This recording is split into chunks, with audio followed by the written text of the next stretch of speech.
임금의 이해입니다. 임금의 이해. 임금, 명목임금과 실질임금이라는 개념이 있는데 물론 여러분 잘 아시는 실질임금이 중요하죠. 명목임금은 화폐액으로 표시되는 임금인데 실제로 명목임금만 표현하면 이 사람의 임금 수준이 우리끼리는 다 알죠. 우리끼리는 다 알고 있는데 그냥 화폐액으로만 표시될 때 임금 많이 받는지 적게 받는지 알 방법이 없죠. 그럴 때 그 임금으로 무엇까지 할 수 있는가? 그 임금으로 그걸 따지는 게 뭐예요? 구매력을 나타내는 임금이 실질임금이죠. 그러니까 이 인플레이션이 왜 지금 인플레이션이 세계적으로 되고 있는데 그게 왜 두렵죠? 인플레이션이 되면 명목임금은 그대로 있는데 실질임금이 떨어지는 거죠. 실질임금이 하락되는 겁니다. 알죠? 명목임금에 예를 들어 200만 원 받는 사람이 있는데 인플레이션이 총 합쳐서 10% 올랐다. 그러면 실질임금은 10%가 감소된 거죠. 인정합니까? 그래서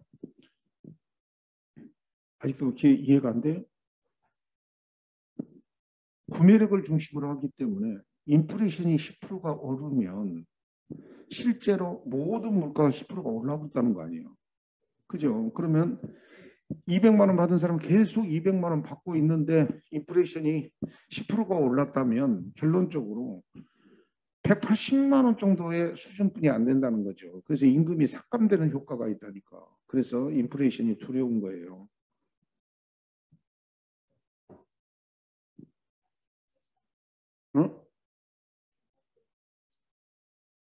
뭐가 실수예요? 지금 인플레이션이 일어나고 있잖아. 지금. 휘발유 값도 엄청 올라 있더만 그래. 어지간하면 2천 넘던데.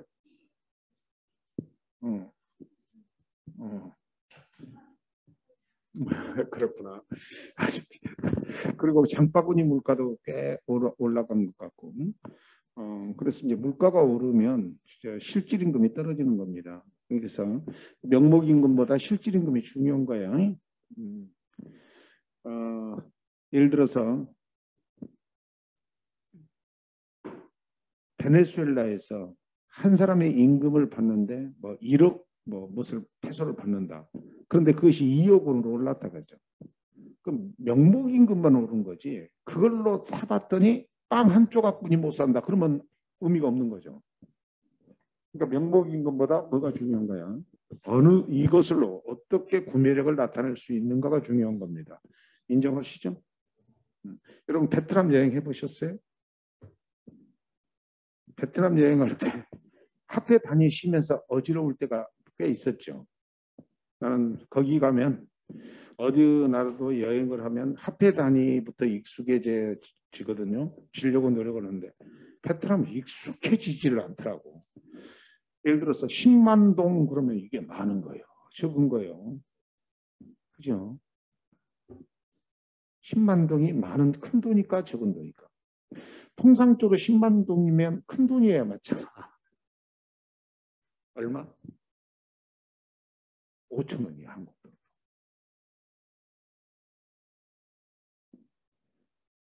그냥 헛 5천 원이라니까. 10만 동이. 헛 5천 원. 단위가 안 맞는 거죠. 우리나라도 단위가 너무 높아서 외국 사람들이 와서 헷갈려 하는데 그보다 그냥 엄청나게 높은 데가 있어가지고.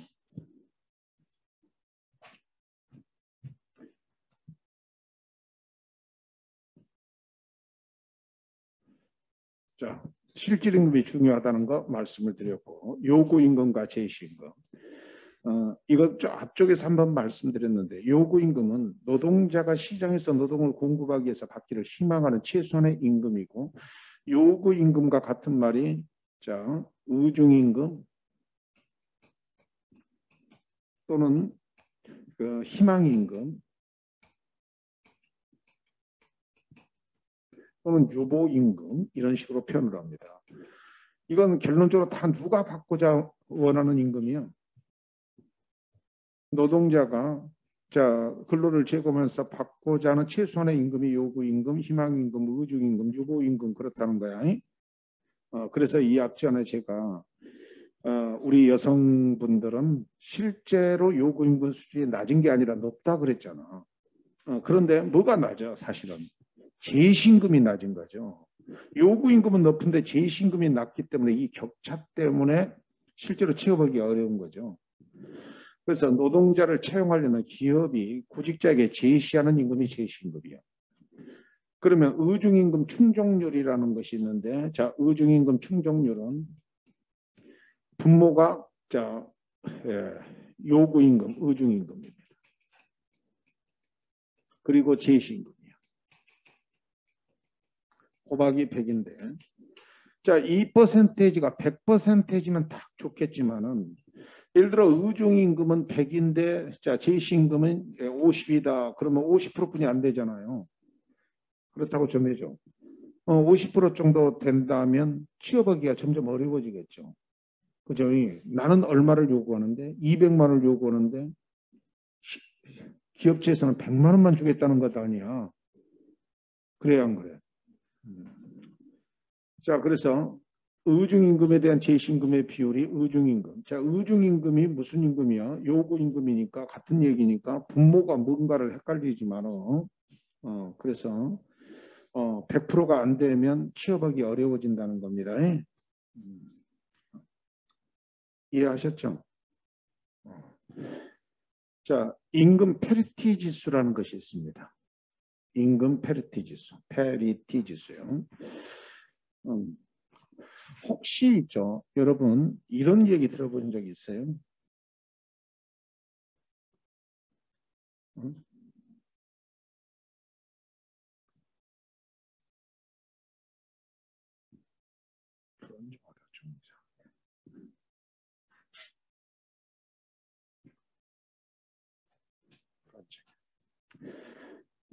여러분 이런 거 들어본 적 있어요? 일본은 국가는 부자인데 그 국민들은 가난하다 이런 말 들어본 적 있죠? 그죠? 그게 어느 정도는 진실이에요. 맞는 말이에요. 국가는 엄청나게 부자예요. 세계에서 2등 뭐 이렇게 달릴 정도 부자. 국민들은 가난해요. 그 이유가 있어요. 그 말이 그렇게 틀리지 않았다는 거. 일본하고 우리 한국하고 임금 페리트 지수로 이렇게 돌려서 계산했잖아요. 그러면 한국이 높아요. 그게 뭐냐면은 국가별 국민소득을 고려하여 임금 수준을 비교할 때 사용하는 지수로 전체 국민경제 대비 노동자의 상대적 지위를 나타내서 노동자가 받는 임금으로 어디까지 할 수 있는가를 갖고 따지는데 일본보다 한국이 높아요. 그러니까 워낙 일본은 국가가 부자니까 국민 전체의 GDP 수준이 높은 거예요. 그런데 거기에 비해서 근로자의 임금 수준은 그 비교에 의해서 낮아. 그래서 우리가 페리트 지수가 더 높다. 근데 1인당 GDP도 뭐 한 2025년, 30년, 25년, 30년 되기 전에 한국이 더 높아질 거라 그래요. 만세. 근데 1인당 GDP가 높아져 봐야 너와 나의 생활 수준이 높아진다는 말은 아니에요. 내가 돈을 많이 벌어야 높아지는 거야. 그죠? 그래서 우리가 뭐 기초생활 수급권자를 대상으로 한다든지 뭐 차상위 계층 기준으로 한다든지 그럴 때 우리나라의 평균 소득을 기준으로 하지 않는 거예요. 그래서 중위소득을 기준으로 해요. 평균 소득을 기준으로 하면 우리가 너무 높아져 버리죠. 그죠? 엄청나게 돈이 많은 재벌들이 한 사람만 끼워도 그냥 평균 올라가 버리잖아. 그래야 한 거예요. 그래서 상위 25%를 제거하고 하위 25%를 제거하고 가운데 50%의 소득을 중위소득으로 계산한 다음 그 중위소득의 30% 이내면 기초생활 수급권자다 이렇게 하는 거야. 평균으로 해버리면 너무 높아지는 거니까. 우리가 3만 달러 한번 생각해봐. 3만 달러는 돈이 얼마나 많은가. 4인 가족으로 따지면 12,000달러인데. 그잖아. 3, 40이면 12,000달러잖아. 그잖니. 그러면 거의 1년에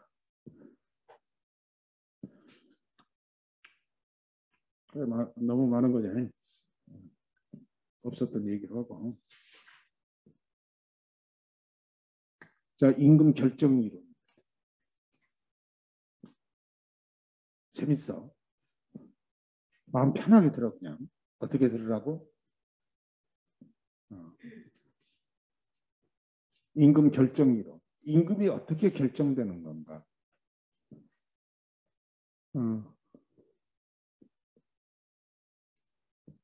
최초의 경제 구조에서는 임금이란 개념이 없었겠죠. 그죠? 중세 유럽에도 부자유 농노는 있어도 임금이란 개념이 없다가 중세 유럽의 도시들이 발달하고 도시의 숨결은 공기는 자유를 준다라는 논리에 의해서 이제 상공업이 발달하고 공업이 발달하면서 이제 임금 경제가 들어오니까 영주들이 이제 무엇을 하려고 그래? 그 전에는 농노들을 통해서 수익을 얻었는데 이제는 임금을 줘서 일을 하려고 하죠. 그래서 이제 임금의 개념들이 등장합니다.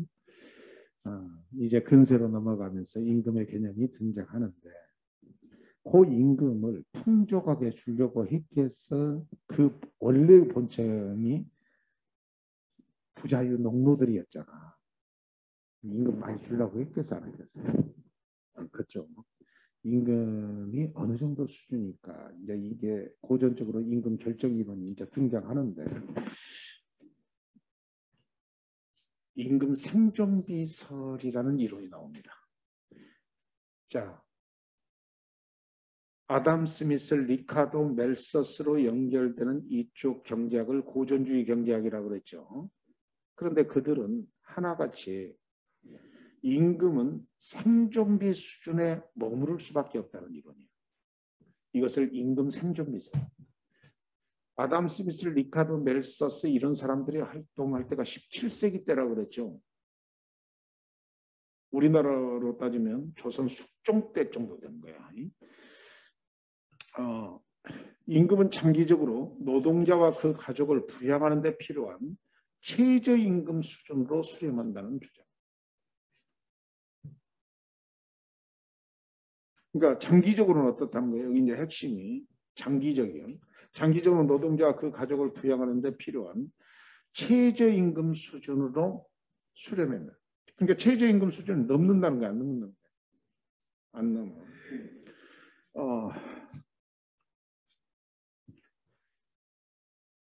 그래서 자연임금과 시장임금이라는 개념이 나오는데 이 이론은 전부 다 장기적 이론이다. 무슨 이론이라고요? 장기적 이론.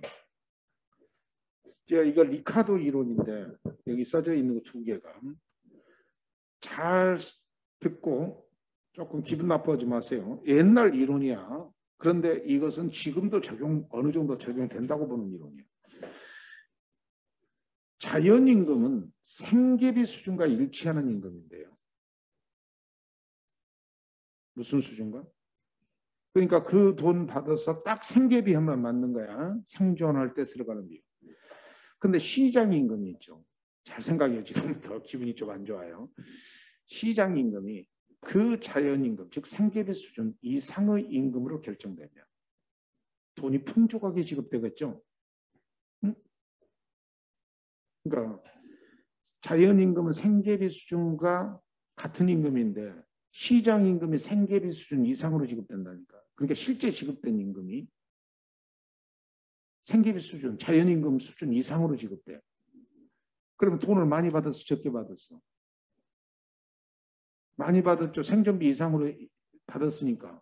그럼 돈을 풍족하게 받았죠. 그럼 그때는 TV도 없고 아무것도 없어. 돈이 풍족하게 받았죠.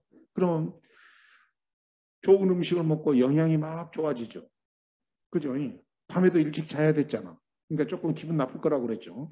밤에도 일찍 자고 그러니까 끊임없이 인구가 늘어난다. 무슨 인구가? 인구가 증가해. 인구가 증가하면 초과 공급이 되겠죠, 또. 그래서 무슨 임금 수준까지 낮아진다는 거예요. 생존비 수준의 임금까지 낮아진다는 거예요. 자, 그런데 자, 또 반대도 가능해요. 생계비 수준 이하로 임금이 지급돼. 그러면 그거 갖고 생존을 할 수 있어, 없어?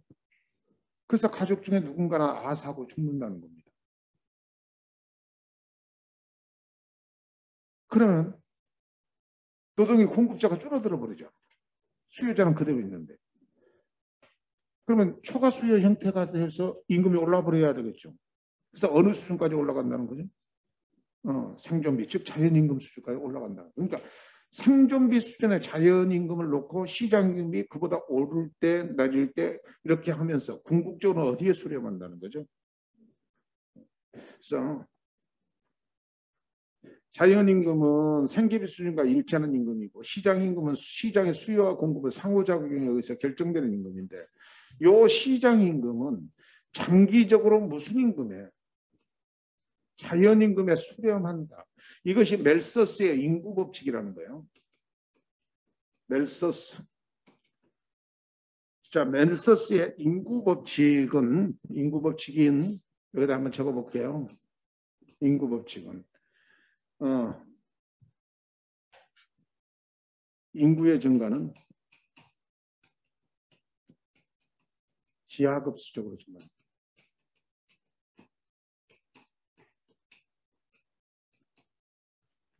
생산량의 증가는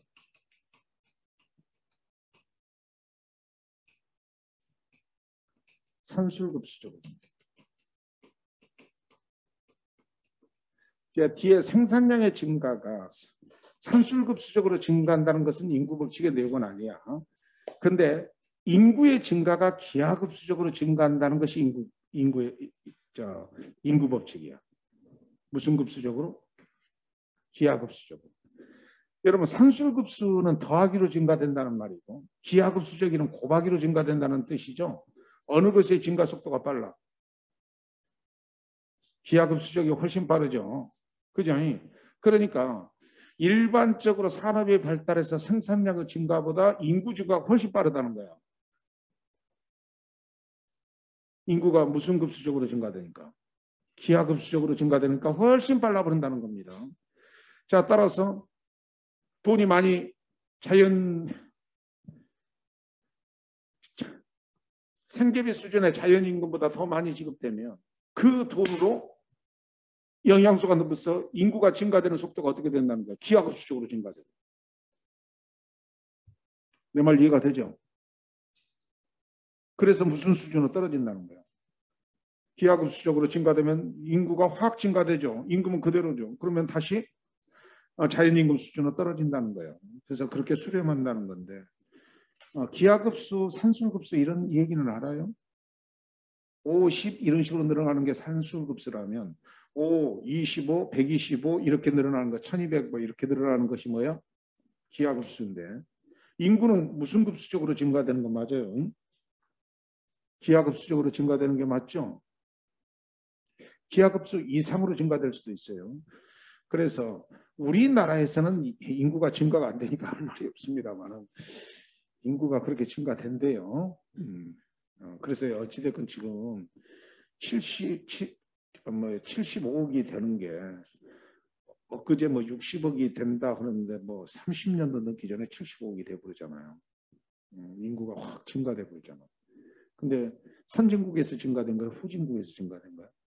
그래서 후진국은 아기를 낳아가지고 선진국에 보내면 우리가 우리 국민으로 키우자고, 키운 게 아니라 같이 살자고.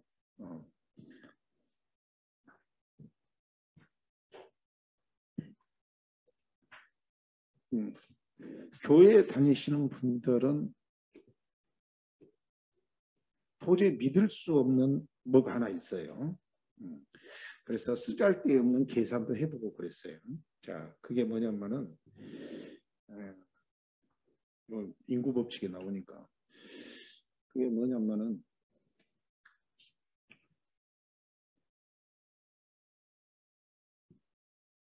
아담과 하와부터 생각해가지고 한 6천 년 동안 사람들이 거의 막 900살씩, 900살씩, 950살씩 살았대요. 그 기록이 쭉 있어. 믿거나 말거나. 있어니? 있다고. 뭐 무두셀라가 뭐 최고 오래 살았는데 960 몇 살 뭐 이렇게 살았다고 그래. 그래서 그걸 제가 할 일이 없잖아요. 하기 좋아. 그래서 그 순간에 이것을 인구의 기하급수적으로 인구 증가를 한번 계산해 봤어요. 거기에 난 사람 이름이 다 들어가는 게 아니라 대표들만 들어가 있으니까. 자, 그래서 아담과 이브가 만나가지고 20살부터 아기를 낳기 시작해서 900살까지 아기를 낳아. 근데 매년 낳지는 않을 거 아니야. 보통 한 제 나름대로 한 3년에 한 명씩 낳는 거로 해. 그죠? 그래서 한 50살까지 살았다면 900살까지 난다고 한번 생각을 해봤어요. 그러면 여기서 나온 사람들도 다시 또 똑같은 방법으로 그렇게 했을 거거든요. 그래요, 안 그래요? 또 중간에 나온 사람도 똑같은 방법으로 또 했을 거 아니에요. 그렇게 해서 계산해 봤더니 제 계산법이 잘못됐는지 몰라도 그 6천 년 동안 그리고 그중에 3분의 1은 죽은 거로 제가 계산했어요. 그래도 250억이 되더라고요. 지금 현재 70억인데 그때 계산으로 따지면 250억이 되고 그러더라니까. 내가 계산이 혹시 잘못됐을 수도 있어. 기하급수적이라는 개념이 그 개념이야. 어떤 사람 이렇게 아담과 이브가 낳고 요놈이 또 똑같은 방법으로 또 넣기 시작하잖아. 그러면 요놈 넣고 아니야? 요 3년 후에 요놈이 이 그룹이 또 낳기 시작하잖아. 그지? 그리고 요놈이 또 여기서 난 사람의 20살이 돼가지고 또 낳기 시작하잖아. 그래서 6천 년을 계산해 봤더니 계속 팩토리얼로 계산되고 그러더라고. 250억이 된다. 이 인구의 기하급수라는 개념이 무서운 개념입니다. 실제로. 옛날에는 10명씩 낳았어요, 사람. 응? 가족이 몇 명? 아니, 그 윗가족. 부모 세대는 9명씩, 8명씩. 뭐, 그렇지. 그렇게. 그것만 해도 기하급수적이야. 자, 인구 법칙이 멜서스가 이렇게 주장했던 이 얘기를 이해하시죠? 그러면 이 법칙이 적용된다는 전제하에서 본다면 임금 철칙설이 등장해요. 그러니까 임금 생존비설의 또 다른 표현이라고 보시면 돼요. 그래서 임금은 노동자의 생활비에 상응하는 수준에서 결정되고 인구가 무순적으로 증가하면 임금은 필연적으로 최저 생활 수준까지 필연적으로 저하된다는 거예요.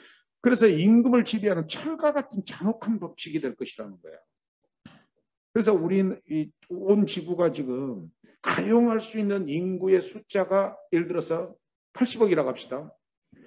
이 80억이 이제 넘기 시작하면 아사로 죽고 이렇게 해서 이제 더 이상 인구는 안 늘고 그것이 이제 뭐가 조정을 한다는 거예요? 임금이 조정을 한다. 임금이 좀 많아지면 늘어나고 임금이 적어지면 아사로 죽고 그 원칙이 적용될 거다. 철과 같은 잔혹한 법칙이니까 이 시대에도 임금 철칙설은 적용돼야 된다는 거죠. 적용되고 있는 것 같아요? 안 되고 있는 것 같아요? 저는 개인적으로 적용되고 있다고 봅니다. 다만 여기서 말하는 생존비가 그때 당시의 생존비하고 개념이 다를 거라는 거죠. 그때 당시의 생존비는 진짜로 생물학적 생존비고 지금에서 말하는 생존비는 문화적 수준에 상응하는 정도의 생존비지 않냐. 왜냐하면 아무리 기업이 잘 나간다고 해서 그 돈을 다 분배해서 나눠주지는 않습니다. 근로자한테. 그래야 한 거예요. 그죠? 그래서 어느 정도 문화적 생활 수준에 상응하는 수준 정도의 생존비로 지급된다고 봅니다. 개인적으로 그렇게 생각해요. 자, 그 다음에 이런 거 공부하니까 재미있어요, 없어요? 이리 나와. 뭐가 재미없어? 이런 거 생각해 보면 있죠. 인간에 대해서, 인류에 대해서 다시 한번 다른 각도에서 생각해 볼 수 있는 기회가 되잖아요. 안 그래요? 그래서 좋은 거예요. 자, 임금 기금설입니다. 일반적으로 가장 많은 영향을 준 학설의 임금 기금설인데요. 임금이 자본과 노동력, 인구, 상대적 크기에 의해서 결정된다는 이유입니다. 특정 사회의 어느 시기에 임금으로 지급되는 자본 부분, 즉 임금 기금은 사전적으로 일정한데 이에 따라 노동력에 대한 수요가 결정되고 일정 기간 한 사회의 노동자 수도 일정한데 이에 따라 노동 공급이 결정된다는 이론이다. 어렵죠. 그래서 임금 기금설은요.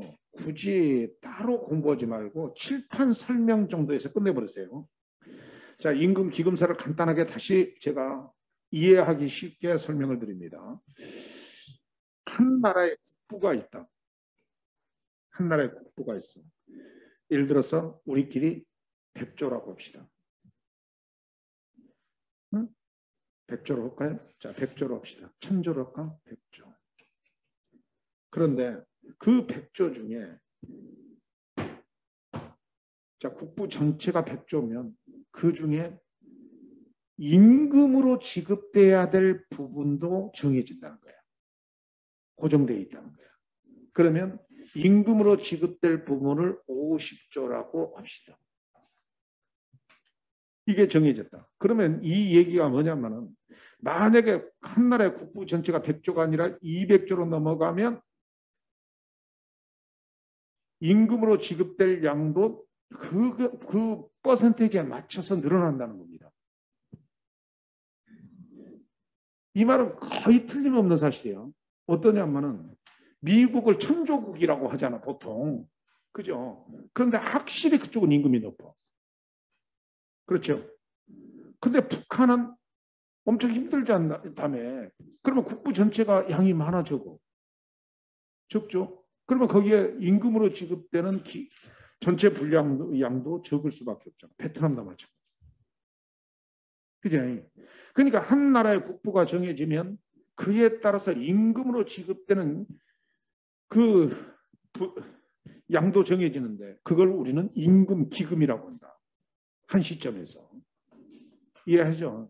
그러면 임금 기금이 이렇게 100조로 정해져 있으면 여기에 대해서 노동자 숫자가 n이 있다는 거죠.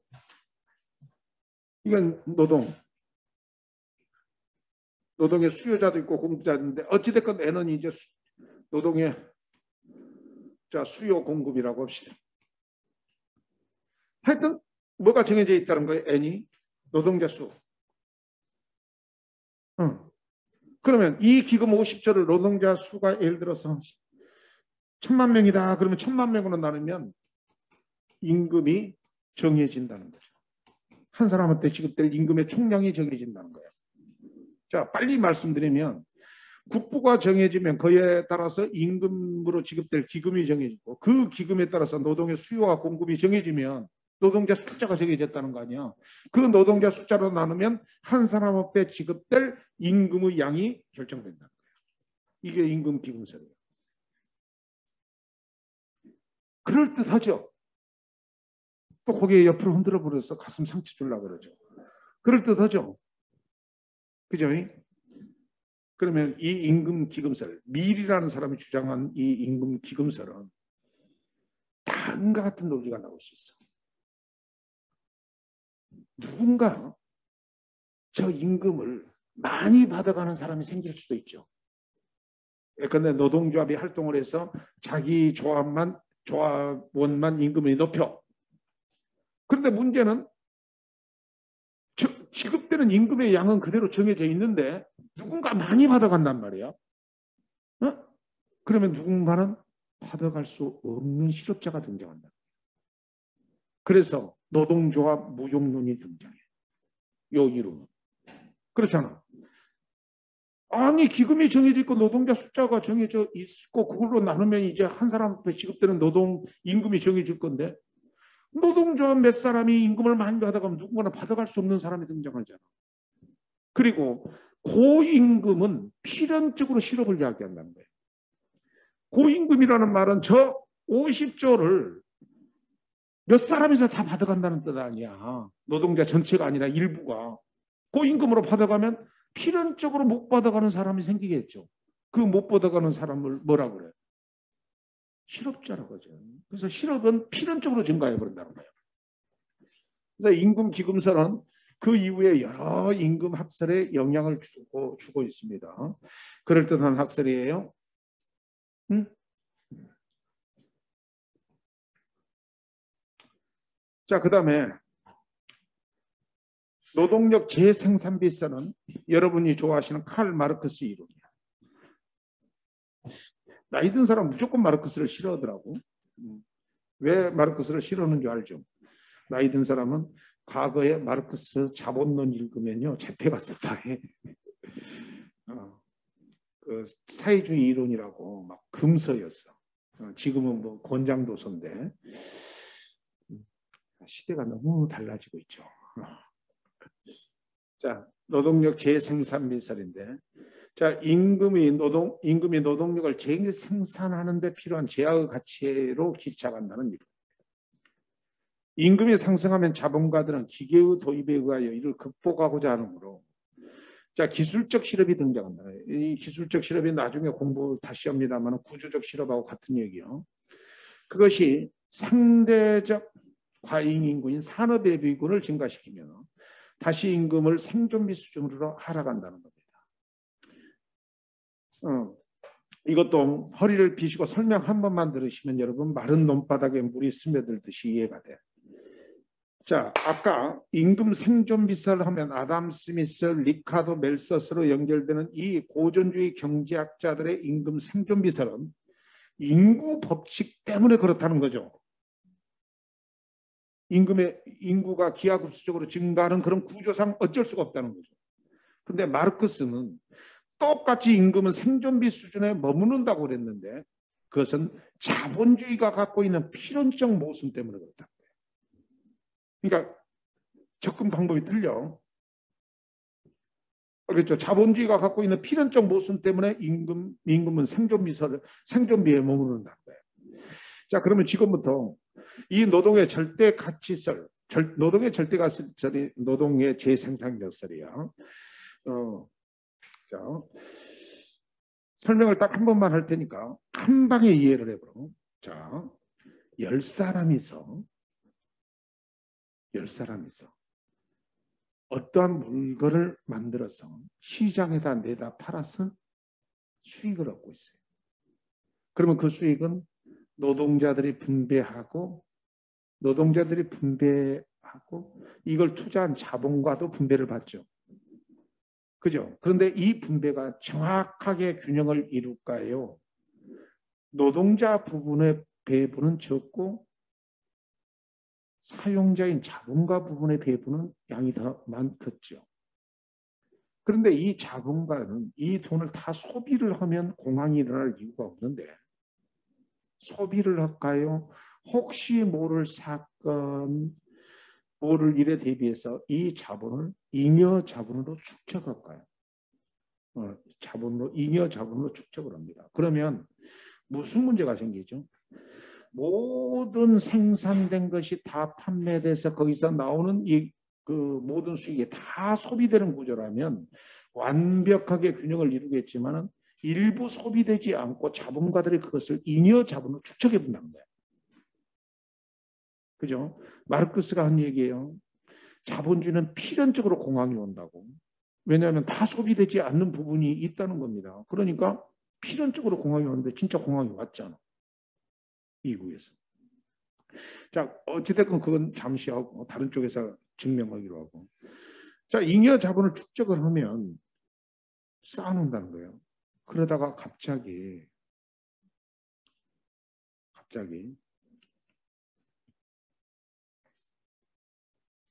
임금이 올라.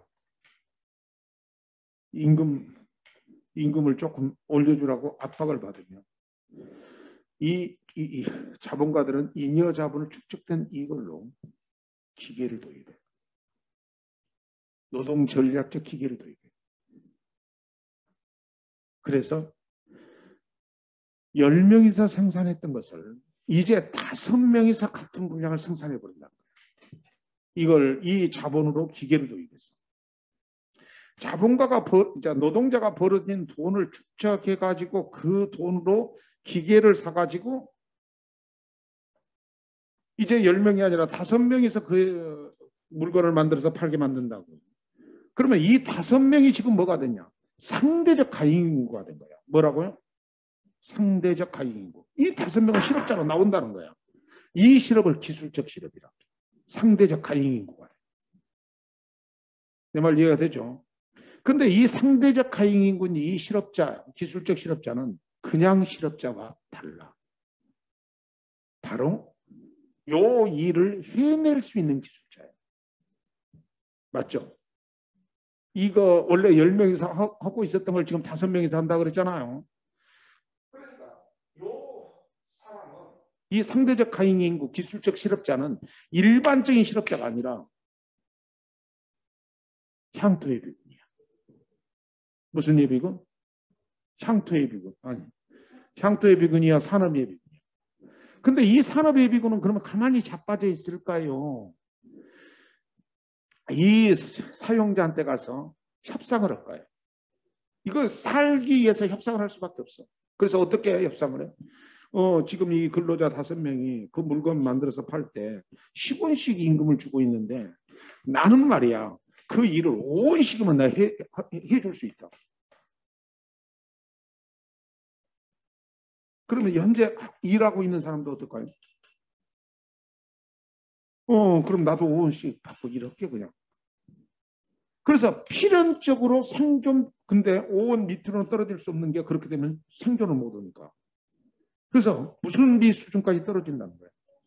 그래서 이 노동자들은 필연적으로 생존비 수준까지 떨어져 본다는 거야. 자본주의 모순 때문에. 향토의 비군이 가만히 굶어 죽을 리가 없잖아. 이것은 자본주의가 갖고 있는 필연적 모순이니까 이걸 어떻게 해야 된다는 거예요. 그러면. 마르크스는.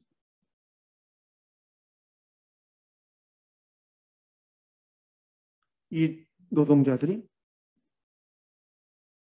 프롤레타리아 혁명을 해야 된다는 거예요. 그래서 국가 개념 없애고 자본주의 개념 없애고 모든 생산수단을 사회화하고 노동자들만으로 구성되는 사회화 국가를 만들어야 된다는 거예요. 그렇게 해서 만들었다가 큰 판 깨진 국가들도 있죠. 근데 이론은 그렇다는 거야. 이론은. 그래서 논리적으로 상당히 그럴듯해요. 사실은 마르크스가 마르크스하고 레닌은 같은 시대 사람 아니야. 마르크스 이론으로 소련의 혁명이 1917년도에 일어났을 때 그것이 시대가 서로 다르다. 마르크스는 영국 사람이다. 뭔 말인지 알죠? 무덤이 어디가 있어? 묘지가 영국가 있어요. 태생은 독일 태생이라고 주장을 합니다만 하여튼 영국가 있고 레닌은 그로부터 100년 후 사람이에요. 한 7, 80년 후 사람. 그래서 마르크스가 자본주의에 더 크게 영향을 줬다고 봐야 돼요. 사회주의보다. 여러분 노동력 재생산 비설 이해가 좀 됐습니까? 그러면서 설명 들을 때 좀 감동받았다고 좀 해줘. 재밌게 좀 틀어줘. 그런데 이런 것도 저런 것도 아니고 임금은 어떻게 만들어진다? 세력 간의 교섭력에 의해서 만들어진다. 그래서 임금은 일정한 범위 내에서 노동조합과 사용자 간의 교섭력의 크기에 의해서 변화할 수 있다는 이론인데 이건 멜버른 이론인데 그건 뒤에서 다시 한번 설명이 됩니다. 그 다음에 이제 해독익 임금이라는 개념이 있는데요. 이 부분은 조금 까다로우니까 잠시 제가 쉬었다가 오겠습니다. 괜찮겠나요? 네.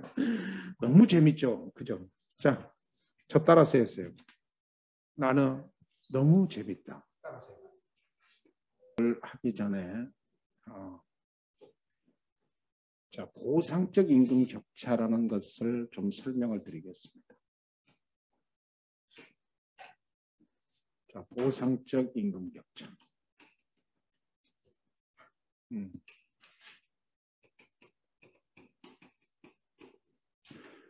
보상적 임금 격차를 설명을 드리겠습니다. 보상적 임금 격차는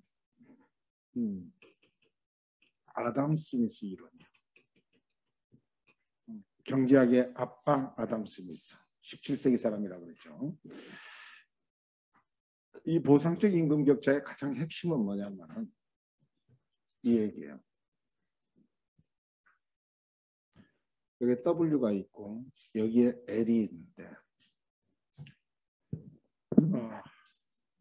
노동의 수요 곡선은 그대로예요. 근데 노동의 공급 곡선은 S1일 수도 있고 S2일 수도 있는데 S1은 쉬운 일이야. 여기서 쉬운 일이라는 말은 뭘까요? 누구나 다 쉽게 접근하고 뭐 환경도 좋고, 근데 이쪽에 S2는 어려운 일이에요. 예를 들어서 3D 업종이라든지 아니면 그 일에 입지가기 위해서 학교도 많이 나와야 되고 공부도 많이 해야 되고 뭐 그런 일들 있잖아. 또 일이 또 책임감도 커서 하면 골치 아픈 일 그런 것도 있을 수 있죠. 그게 어려운 일이라는 거예요. 그러면 한 수요 곡선에 대해서 노동 공급 곡선이 쉬운 일의 곡선과 어려운 일의 곡선의 위치가 다르죠. 그러면 쉬운 일은 보시는 것 같이 W1에서 L1으로 고용량이 됐다면 어려운 일은 분명히 어려운 일이니까 W2로 되고 고용량은 적어지죠. 보시는 것 같이 쉬운 일과 어려운 일이 한 노동시장에서 이론이 되기 위해서는 임금에 이렇게 격차가 있어야 되는데, 그죠? 임금으로 어려운 일을 보전해주고 있다는 겁니다. 응? 임금으로 보전해준다는 말은 임금이 높다는 거죠. 그럴 때 이 임금의 격차, 이것을 보상적 임금 격차 또는 균등화 임금 격차라고 합니다. 자, 이 부분은 뒤에서 설명이 다시 돼요. 큰 제목으로 설명을 해놨어요, 제가. 자, 그런데 왜 여기서 보상적 임금 격차를 설명하냐? 그 이유가 뭐냐? 이 어려운 일과 쉬운 일의 구별은 보상적 임금 격차 이론에서는 뭐 교육과 훈련 기간이 긴다든지 책임감이 크다든지 어떤 직업적 안정성이 불안정하다든지 이런 것으로 다 설명을 해놨는데, 실제로 보상적 임금 격차 그 이론에서 근로자가 산업재해 문제만 갖고 따지자는 거예요. 그래서 해더니 임금은 이 보상적 임금 격차 이론을 그대로 쓰되 모든 어떤 그 어려운 일과 쉬운 일에 대한 구별은 산업재해 위험도만 갖고 따지자는 거야. 시카고 대학의 로젠 교수가 주장한 이론인데요. 사람들은 실제로 어려운 일과 쉬운 일에 대한 정보는 다 모르고 멋만 안다는 거예요. 자기의 건강 상태하고 관련이 있으니까 산업재해 위험도만 안다는 거예요. 응? 그래서 산업재해 위험도가 높으면 어려운 일이에요, 쉬운 일이에요? 어려운 일. 산업재해 위험도, 즉 안전도가 높으면 쉬운 일이라는 거예요. 그래서 해더니 임금 산업재해 위험 수준이 산업마다 다를 때 시장 임금이 결정되는 원리를 설명하는 이론입니다. 가정이 있어요. 모든 직무의 다른 특성은 다 동일한데 산업재해 위험도만 다르다. 산업재해 위험도가 크면 어려운 일이고, 그러면 임금이 높아져야 돼. 공급자가 적으니까. 노동자 간의 산업 안전에 관한 선호도의 차이가 존재한다는 거예요. 자, 차이가 존재한다는 거예요. 차이가 없다는 게 아니야. 그러면 이 말이 뭔 말일까요? 제가 여러분한테 질문을 한번 해야 테니까 속 시원하게 각각 생각을 좀 해. 나는 위험하지만 돈을 많이 받고 싶은, 돈을 많이 주는 일을 하고 싶다. 손 들어보세요. 나는 안전하지만 임금이 적지만 안전한 일을 하고 싶다. 근데 솔직히 첫 번 질문이 왔을 때 그러고 싶은 생각 안 들었어요. 솔직히 조금 그죠. 그러니까 선호도가 서로 틀리다는 거예요. 나는 작고 굳게 살겠다. 위험하지만 임금이 높은 쪽을 선호하는 사람도 있고, 반대로 나는 임금은 좀 적어도 안전했으면 좋겠다 하는 수도 있죠. 나는 첫 번째 스타일이에요. 위험하지만 임금이 높은 쪽을 원해요. 선호도 차이가 있다는 거예요.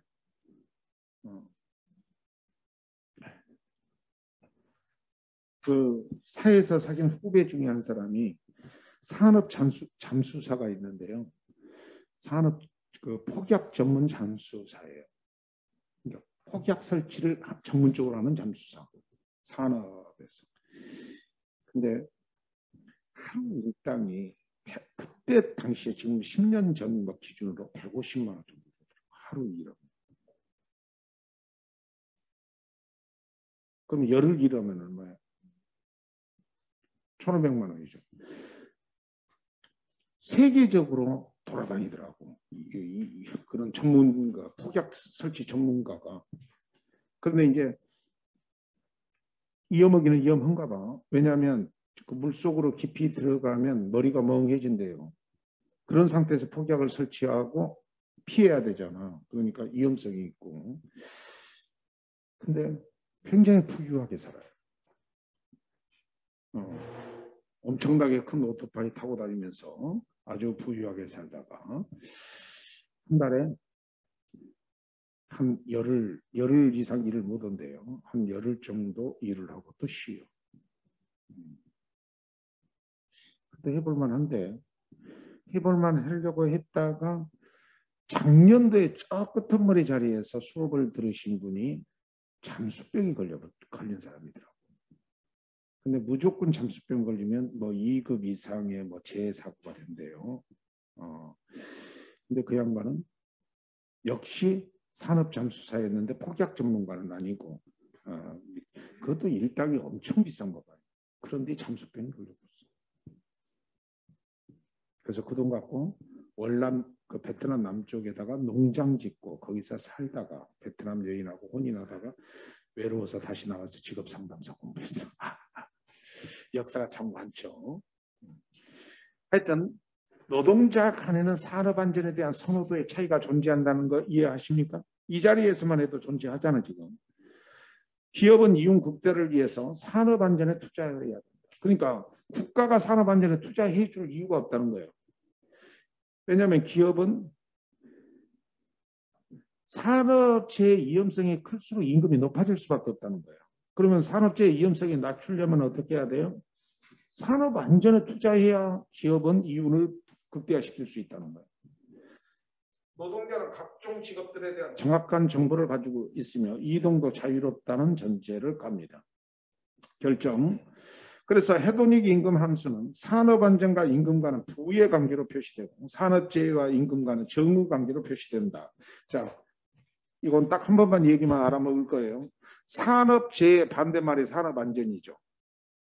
그죠? 그러면 산업안전과 임금은 부의 관계로 표시된다는 말은 산업안전도가 높으면 임금이 낮다는 뜻이지. 그죠? 산업안전도가 낮으면 임금이 높다. 산업안전도가 낮다는 또 다른 표현이 산업재해죠. 그래서 산업재해 위험도가 높으면 어때요? 임금도 같이 올라가고 산업재해 위험도가 낮으면 임금도 낮아진다. 그러면 같이 움직이면 정의관계, 반대로 움직이면 부의관계잖아. 일어나서 한 번씩 해봐봐. 이것이 시카고 대학의 로젠 박사가 말하는 소위 헤더닉 임금인데 미국에서는 당연히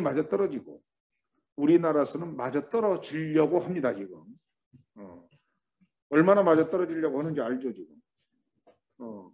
결론적으로 산업 위험도가 높은 일은 임금이 지금 굉장히 올라가고 있죠. 그리고 미국에서는 뭐 이렇게 일을 하다가 산업 재해 사고가 일어나잖아. 그럼 공장 문 닫힐 정도로 충격이 커. 근데 우리는 이제 지금까지는 대강하다가 점점 위험도가 커지고 있어요? 안 커지고 있어요? 위험도가 커지고 있죠. 확실히 그게 사실이에요. 임금이 산업재해 위험도하고 관련이 있다는 겁니다. 그러면 직업 상담 이 논리 그대로 하면 직업 상담사 임금이 오를 가능성이 없어. 산업재해 위험도가 있어 없어? 없어. 그렇죠? 그렇지 않나? 자, 100% 시험에 나오는 것이 하나 있습니다. 칠판에 써졌네. 무슨 임금제? 최저임금제. 의. 국가가 법적 강제력을 가지고 임금의 최저 한도를 정하여 기업 쪽에 그 지급을 강제함으로써 일정 수준 이하의 저임금 노동자 계층의 생활을 보호하는 제도입니다.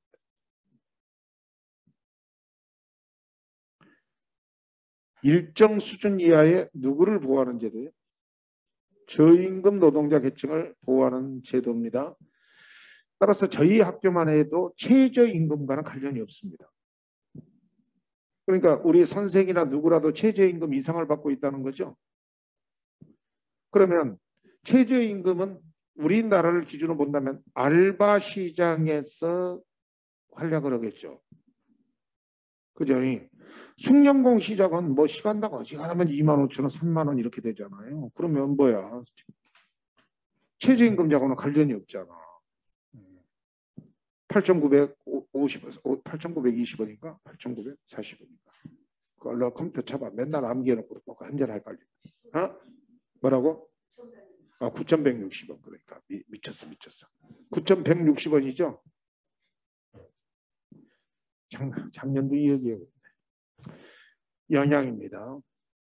한 나라 경제의 모든 부분에 대해서 최저임금제가 실시되면 나라 경제 전체의 임금이 상승하는 효과가 있기 때문에 전반적으로 고용이 감소하고 실업이 증가하는 역기능이 발생한다는 게 일반적인 설명입니다. 무슨 설명이라고요?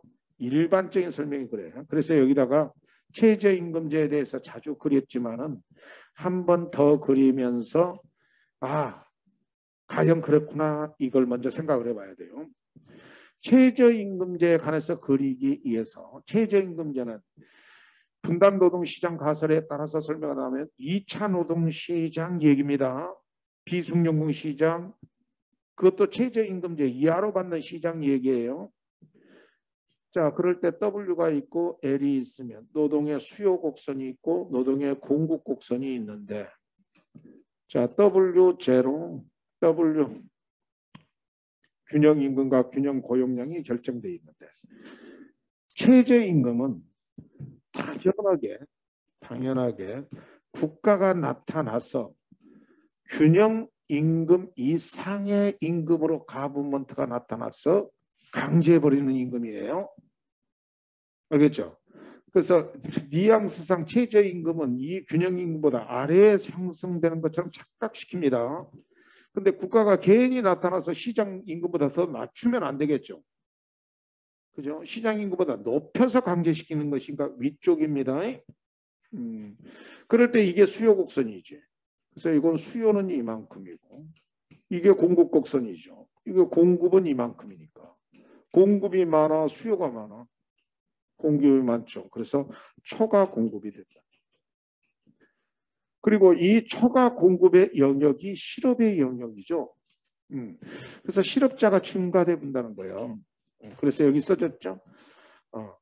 고용이 감소하고 분명히 고용이 감소하고 뭐가 증가되는 효과? 실업이 증가되는 역기능이 발생한다라는 말 이해가 되셨죠? 근데 예외적으로 최저임금제가 고용을 증가시키는 경우도 있다는 겁니다. 그러면 일반적인 설명이요. 진짜로 특별한 경우요. 특별한 경우죠. 원래 최저임금제를 쓰면 고용이 감소되고 실업이 증가돼요. 근데 아주 예외적으로 최저임금제를 썼더니 고용이 증가되는 긍정적 효과가 나타날 수도 있다는 거예요. 그중에 세 가지가 있는데 그중에 한 가지는 설명하지 않겠습니다. 그리고 암기하세요. 그냥. 요겁니다. 노동시장이 수요 독점인 경우입니다. 제가 몰라서 여러분 이걸 설명하지 않겠다가 아니라 설명해줘도 모를 수밖에 없는 상황들이 있어. 경제학의 어떤 구조가 일반적으로 알아야 되는. 알겠죠? 그래서 자, 노동시장이 무슨 독점인 경우 그렇다는 거죠? 수요 독점인 경우. 그리고 이제 요거 두 가지는 제가 지금 설명을 할 거예요. 생산성 증대 효과와 유효 수요 증대 효과는 설명을 합니다. 자, 저를 봐봐요. 최저임금제가 실시되면 사람들이 돈을 많이 받게 되죠. 그러잖아. 원래의 시장임금보다 많이 받게 되잖아. 그러니까 돈 많이 받으면 기쁨이 넘쳐 안 넘쳐? 넘쳐서 일을 열심히 할 거라는 거예요. 그 열심히 할 효과가 생산성 증대 효과로 나오겠죠. 이 생산성의 증대가 이 갭을 해결하고도 남을 정도로 생산성이 증대되면 고용이 증가될 거라는 거예요. 깨모? 꿈깨? 이론상 그렇다는 거예요. 이론상. 왜냐하면 사람들은 임금을 줄 때 그 사람의 생산성에 따라 임금을 줄 건데 결론적으로 알바에서는 생산성이 떨어지니까 임금을 적게 줬을 것 아니냐고. 근데 임금을 많이 줬더니 너무 기뻐서 그냥 생산성이 올라가 버렸다는 거야. 저 임금을 충분히 주고도 남을 만큼. 그러면 고용이 증가될 수도 있다는 거예요. 그렇다. 자, 그 다음에 유효 수요 증대 효과라고 그랬는데 자, 저를 봐봐요. 지금 9,160원씩 최저임금제로 돈을 많이 받았어. 이제 뭘 많이 받았다고? 9,160원으로 돈을 받았다고.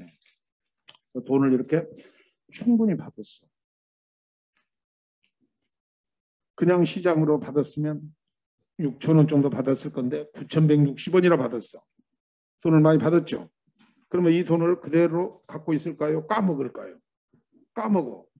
까먹으면 소비가 증가해야죠. 소비가 늘어나면 이 소비가 늘어남과 동시에 모든 화폐는 승수 효과가 있기 때문에 그렇게 벌어들인 돈을 또 투자하고 또 소비하면서 원래 증가된 최저임금으로 증가된 금액이 10조라면 그거에 4배, 5배가 유통된다는 거야.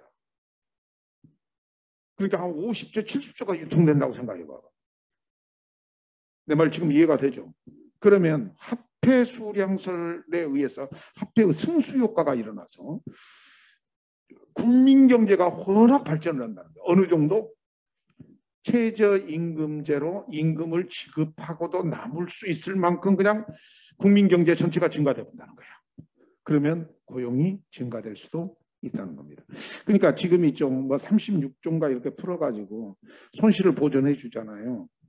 그 돈을 손실을 보전해 줄 때 승수 효과가 나타날 수도 있다는 겁니다. 그 30조를 이제 풀었다고 합시다. 그러면 30조만 딱 쓰고 말아보는 게 아니라 30조가 풀리면 그걸로 소비하면 소비된 돈을 모아서 다시 또 재차 소비하는 2차 소비자가 나타나고 그걸 또 모아서 또 3차 소비자가 나타나고 해서 승수 효과로 4배, 5배로 나타나면 국민 경제의 긍정적 효과가 나올 건데 그러기 위해서는 반드시 생산도 따라가줘야 돼요. 근데 생산은 안 따라가고 승수 효과만 나타나면 화폐 가치만 떨어지는 현상인 인플레이션이 일어나. 다행히도 선진국에서는 생산도 될 수 있는 구조가 있죠. 다만 농수산물은 걱정이 되죠. 농수산물은 생산을 따라오기가 어려우니까 수입을 막 해야 될 거예요. 그럼 수입비가 비싸질 겁니다. 공부 재밌지 않나요? 나는 있죠. 이런 공부를 이렇게 강의하고 듣고 있으면 깜짝깜짝 놀래야 마죠. 그동안에 내가 아무 생각 없이 살았구나.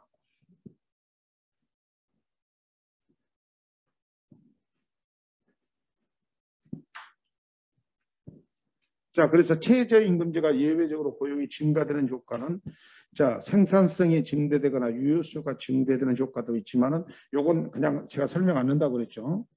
노동시장의 수요 독점인 경우도 그렇다라고 했어요. 그래서 세 가지의 경우가 있다. 자, 최저임금제에 대한 임금제 소득에 대한 효과로서 노동수의 임금 탄력성이 탄력적인 경우와 노동수의 임금 탄력성이 비탄력적인 경우는 어떻게 차이가 있는가를 제가 여기다가 간단하게 설명을 드립니다. 자, 노동 수요의 임금 탄력성이 탄력적인 경우,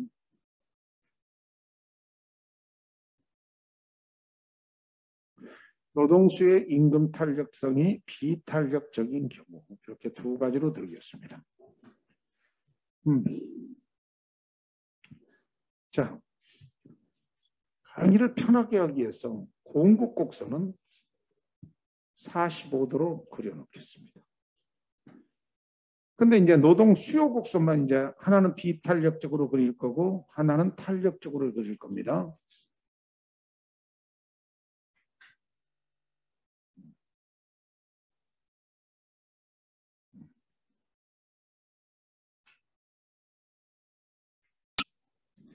자, 이것이 이제 수요 곡선이. 이 탄력적으로 그린 거고. 이건 비탄력적으로 그리겠습니다. 비탄력적일 때 가파르고 탄력적일 때 완만하다는 사실은 알죠?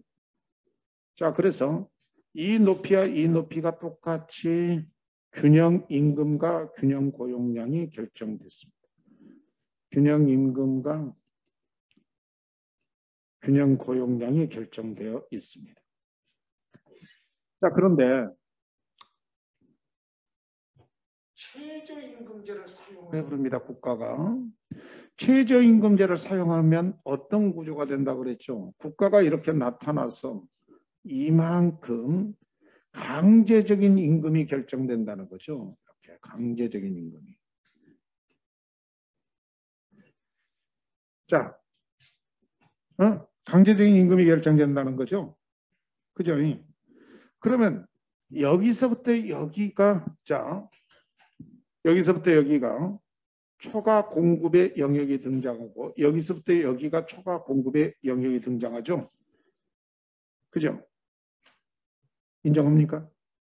그러면 이 그림에서 탄력적인 경우는 실업자의 증가폭이 커져고 실업자의 양이 초과 공급의 영역이 여기니까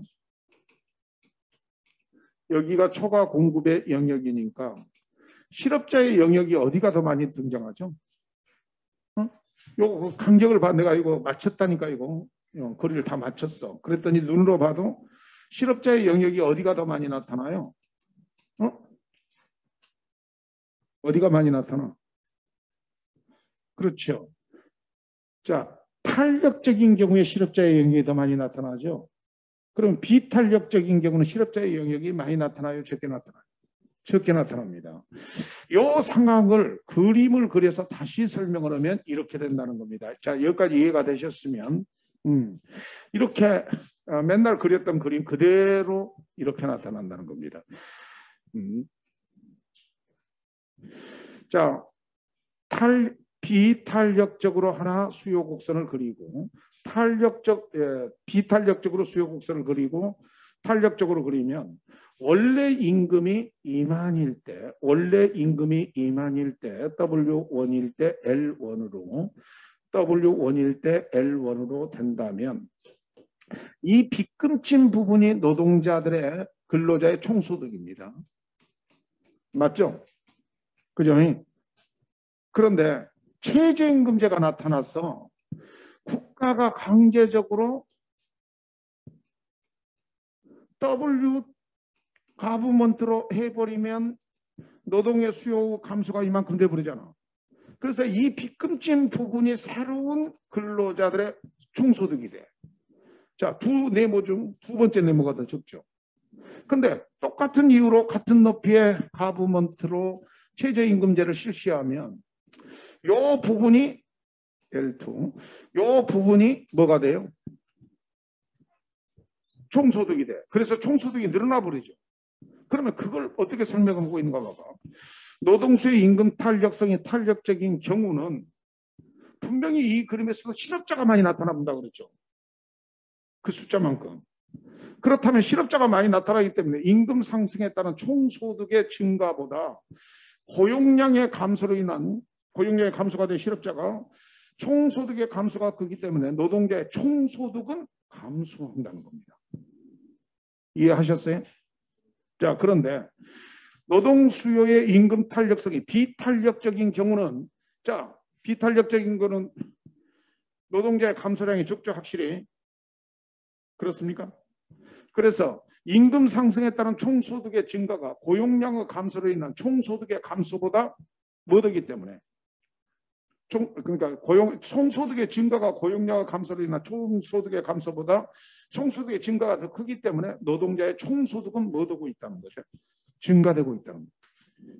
알겠죠? 이 그림은 여러분 이해를 돕기 위한 것이고 요 밑에 그림을 이해해 놓으셔요. 알겠습니까?